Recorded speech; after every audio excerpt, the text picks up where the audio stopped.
रामराजे नाईक निंबाळकर यांचे धाकटे बंधू संजीवराजे नाईक निंबाळकर उद्या शरद पवारांच्या पक्षात प्रवेश करतायत.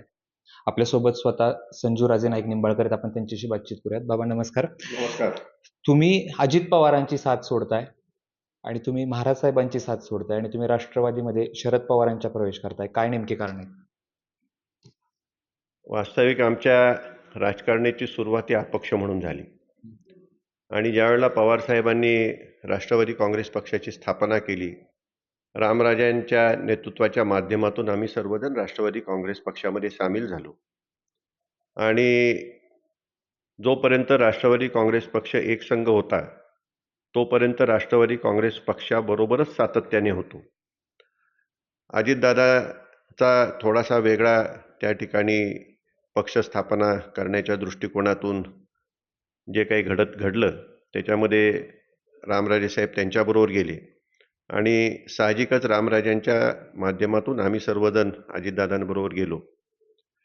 त्याचं कारण एकच होतं की तालुक्यामध्ये सर्वसामान्यांची कामं व्हावी आणि सर्वसामान्यांना न्याय मिळावा असा दृष्टिकोन त्या ठिकाणी होता.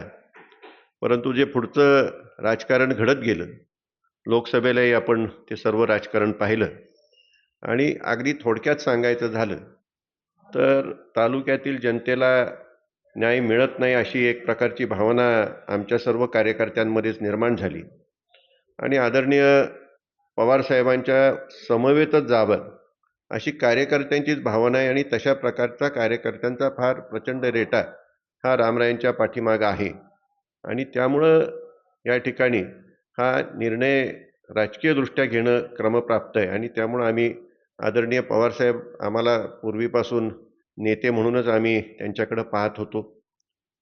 कुठेही गेलो तरी पवारसाहेब नेते हे होतेच आणि इथून पुढच्या काळात सुद्धा राहणार आहेत. कारण त्यांच्या माध्यमातूनच जे काही विकासाची कामं करता आली ती त्यांच्या माध्यमातूनच करता आलेली आहेत. जे काही फलटणचं औद्योगिकरण झालं, कमींसारखा उद्योग आला, तो पवारसाहेबांच्या माध्यमातून आला आहे. रामराजांनी पाण्याचा प्रश्न सोडवण्याच्या दृष्टिकोनातून कृष्णा खोऱ्याची स्थापना केली. युती शासनाच्या काळात अपक्ष आमदारांना घेऊन केली आणि त्यानंतरच्या काळात अनुशेषाचे प्रश्न असताना सुद्धा त्याही वेळी पवारसाहेबांचं आणि अर्थात आदरणीय अजितदादांचं सुद्धा फार मोठं सहकार्य आम्हाला लाभलेलंच आहे.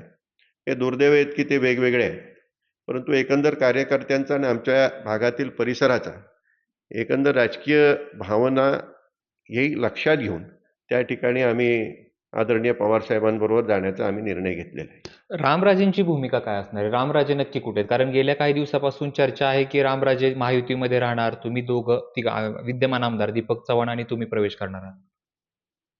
आम्ही राजकारणाला सुरुवात केल्यापासून रामराजे साहेब असतील, रघुनाथराजे असतील, मी असेल, आम्ही सर्व एकत्रितच आहोत आणि कुठल्याही परिस्थितीत आम्ही एकत्रितच राहणार आहोत. त्यामध्ये काही शंका घेण्याचं कुणालाही कधीच कारण नाही. कारण घर एक असेल तर त्या ठिकाणी आपल्याला योग्य प्रकारे राजकारण करता येतं आणि इतरांना मग त्यावेळेला त्या ठिकाणी आदर्श देता येतो आणि आम्ही काही जुने अनुभव आहेत, त्यामुळे काही झालं तरी आमचं घर हे एकच असणार आहेत.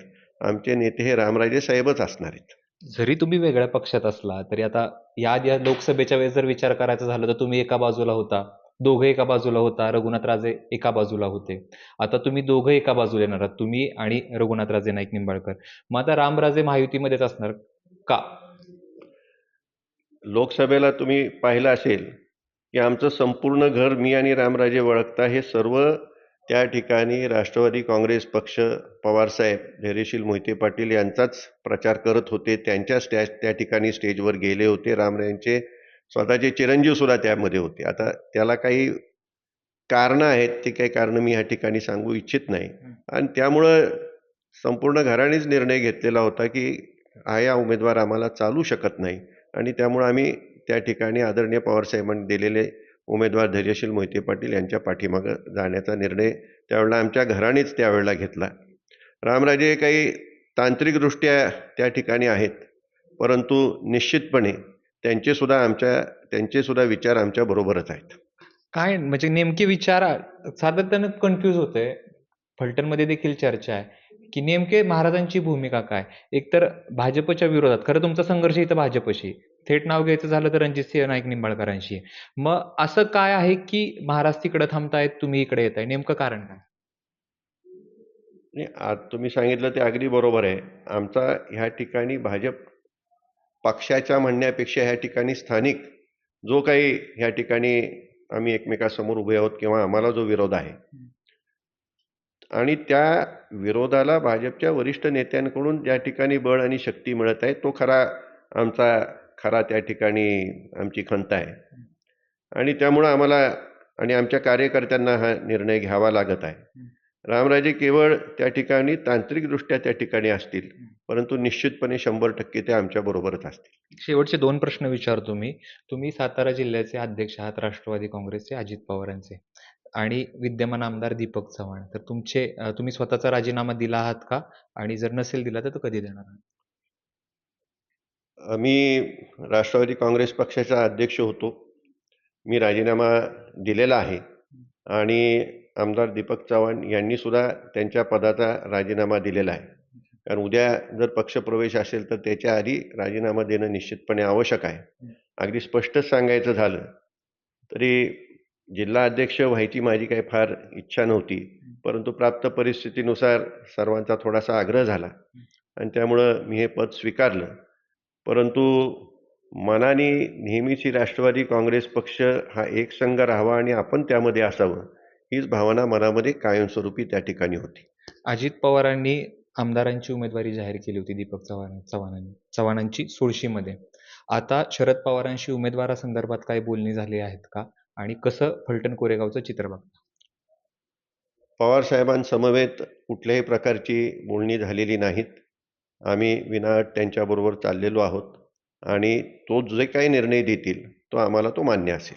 फलटणमध्ये तुतारी वाजणार. 100% फलटणमध्ये तुतारी वाजणार. खूप खूप धन्यवाद. तर हे होते संजीवराजे नाईक निंबाळकर. उद्या शरद पवारांच्या उपस्थितीमध्ये ते त्यांच्या पक्षात प्रवेश करतायत आणि त्यांनी देखील कारणं जरी बोलून दाखवली नसली की का प्रवेश करतायत, मात्र रणजितसिंह नाईक निंबाळकर यांच्याशी असलेला त्यांचा संघर्ष आणि त्यामुळेच हे आता तुतारीमध्ये जाणार असं संजीवराजे नाईक निंबाळकर सांगतात. कॅमेरा पर्सन श्रेयस सह जयदीप भगत, एबीपी माझा, फलटण. एबीपी माझा, उघडा डोळे बघा नीट.